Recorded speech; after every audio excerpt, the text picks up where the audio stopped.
السلام علیکم، میں ہوں ارشد علم. آپ دیکھ رہے ہیں گلوبل انصاف پی کے. جیسا کہ آپ جانتے ہیں اس وقت پورے ملک میں ایک موضوع زیر بحث ہے کہ پاکستان میں کتنے صوبے ہونے چاہیے، آیا ان کو بننا چاہیے. تو اس حوالے سے جو ہے وہ آج کا ہمارا انالائسس ہے. امید کروں گا آج کا انالائسس آپ کو پسند آئے گا. تو لائک کریں، کمنٹس کریں، شیئر کریں اور سب سے بڑی بات چینل کو سبسکرائب کریں. تو چلیں آج کی ویڈیو شروع کرتے ہیں. کیا پاکستان کا 4 صوبائی اکائیوں پر مبنی 1970 کا نظام اب مکمل طور پر دم توڑ چکا ہے؟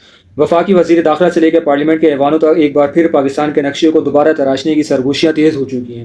کوئی پنجاب کو 3 حصوں میں تقسیم کرنے کا داعی ہے تو کوئی کراچی کو سندھ سے الگ کرنے کی بات کر رہا ہے. ہزارہ سے لے کر جنوبی پنجاب تک نعرے وہی ہیں، لیکن سوال یہ کہ کیا نئے صوبے بنانا واقعی عوام کی بہتری اور انتظامی ضرورت ہے، یا یہ سیاسی پوائنٹ اسکورنگ اور آئینی دلدل کا نیا ڈرامہ ہے؟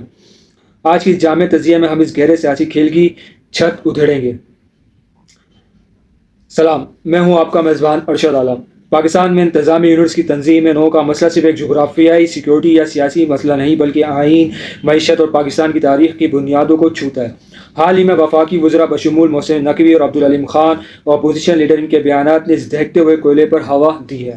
لیکن حقیقت کیا ہے کہ آئین پاکستان اس کی اجازت اتنی آسانی سے دیتا ہے؟ اور اگر نئے صوبے بن بھی جائیں تو معاشی طور پر تباہ حال ملک پر اس کے کیا اثرات مرتب ہوں گے؟ آئیے اس کا مرحلہ وار حکمت عملی کی بنیاد پر جائزہ لیتے ہیں. وفاقی پہلے بات کرتے ہیں موجودہ سیاسی لہر کی. وفاقی سطح سے اشارے مل رہے ہیں کہ 1977 کا فارمولہ مفلوج ہو چکا ہے. حکومتی اطراف وفاقی وزیر داخلہ محسن نقوی کا کہنا ہے کہ مقامی سطح پر اختیارات نہ ملنے سے موجودہ انتظامی ڈھانچہ ناکام ہو چکا ہے. تقسیم کی تجویز وفاقی وزیر علیم خان نے تو پنجاب اور سندھ کو 3 حصوں مثلا شمالی، وسطی اور جنوبی میں تقسیم کرنے کی تجویز پیش کر دی. پارلیمانی تحرک نون لیگ کے رضا حیات حراج اور پی ٹی آئی کے ملک عامر ڈوگر جیسے رہنما جنوبی پنجاب کو صوبہ بنانے کی زبردست حمایت کر رہے ہیں.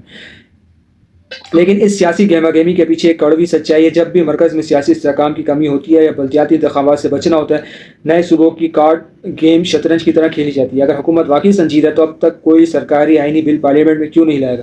صرف انفرادی یا تجویزی بل جیسے ریاض فتیانہ کا مغربی پنجاب بل قائمہ کمیٹی میں دھول چاٹ رہا ہے. تاریخ ہمیں سبق سکھاتی ہے کہ پاکستان میں جغرافیائی سرحدوں کو چھیڑنا کتنا حساس معاملہ رہا ہے. 1955 میں تمام مغربی صوبوں کو ملا کر 1 یونٹ بنایا گیا. مقصد یہ تھا کہ مشرقی پاکستان کا مقابلہ کیا جا سکے، لیکن نتیجہ شدید صوبائی خود مختاری کی تحریکیں اور بالآخر 1970 میں legal frame work order LFO کے ذریعے 4 پرانے صوبوں کی بحالی. اس طرح بھاولپور جو ایک خود مختار ریاست تھی، 1 یونٹ کے خاتمے کے بعد پنجاب میں ضم تو ہوئی، لیکن وہاں کا محرومی کا احساس آج تک قائم ہے.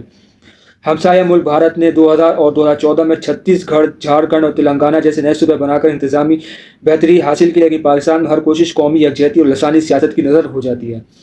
2012 میں پنجاب اسمبلی نے جنوبی پنجاب اور بھاولپور کی قرارداد منظور کی اور 2025 میں خیبر پختونخوا اسمبلی نے 1000 صوبے کی متفقہ تحریک پاس کی، مگر کاغذی کارروائی سے آگے کچھ نہ بڑھ سکا. اب آتے ہیں سب سے بڑے تکنیکی چیلنج پر، آئین پاکستان. آئین کے آرٹیکل 151، 59، 106 اور بالخصوص آرٹیکل 239(4) کے تحت نیا صوبہ بنانا بچوں کا کھیل نہیں. آئینی شرط قومی اسمبلی اور سینیٹ میں 2/3 اکثریت کے علاوہ سب سے سخت شرط یہ ہے کہ متعلقہ صوبائی اسمبلی کو بھی 2/3 اکثریت سے اس کی منظوری دینی ہوگی. یہیں سے اصلی سیاسی تصادم شروع ہوتا ہے. سندھ کا مقدمہ دیکھیں. MQM پاکستان کراچی کے معاشی اہمیت اور انتظامی استحصال کا حوالہ دے کر علیحدہ صوبے کا مطالبہ کرتی ہے، جبکہ سندھ کی حکمران چمرہ پاکستان پیپلز پارٹی سندھ کی وحدت کو ریڈ لائن قرار دیتی ہے. سینئر تجزیہ کار سلیم صافی کا تجزیہ بالکل درست ہے. اگر سندھ اسمبلی یا پنجاب اسمبلی اپنے صوبے کو تقسیم کرنے کی 2/3 قرارداد پاس نہیں کرتی تو وفاق پارلیمنٹ کے تمام دلائل و قرارداد قانونی طور پر نل اینڈ وائڈ ہو جاتی ہے.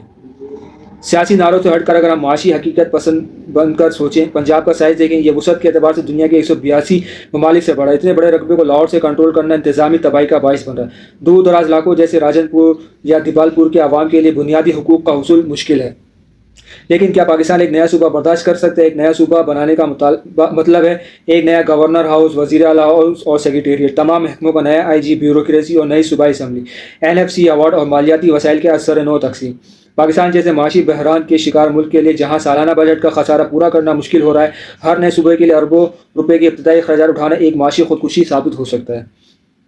تو پھر اس پیچیدہ مسئلے کا اصل اور پائیدار حل کیا ہے؟ نئے صوبے بنانا ناگزیر ہو سکتا ہے، لیکن موجودہ معاشی اور سیاسی انتشار میں یہ قدم فائدہ کم اور خرابی زیادہ پیدا کرے گا.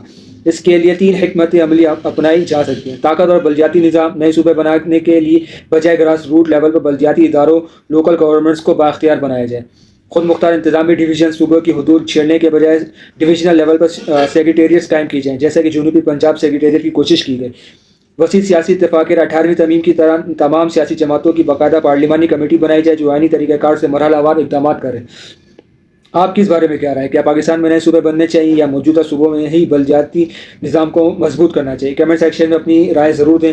اگر یہ تجزیہ پسند آیا ہو تو ویڈیو کو لائک کریں، شیئر کریں، چینل کو سبسکرائب کریں۔ ملتے ہیں کسی نئے ٹاپک نئی ویڈیو کے ساتھ، تب تک کے لیے اللہ حافظ، اپنا بہت خیال رکھیں۔ پاکستان زندہ باد، پاکستان آرم فورسز پائندہ باد۔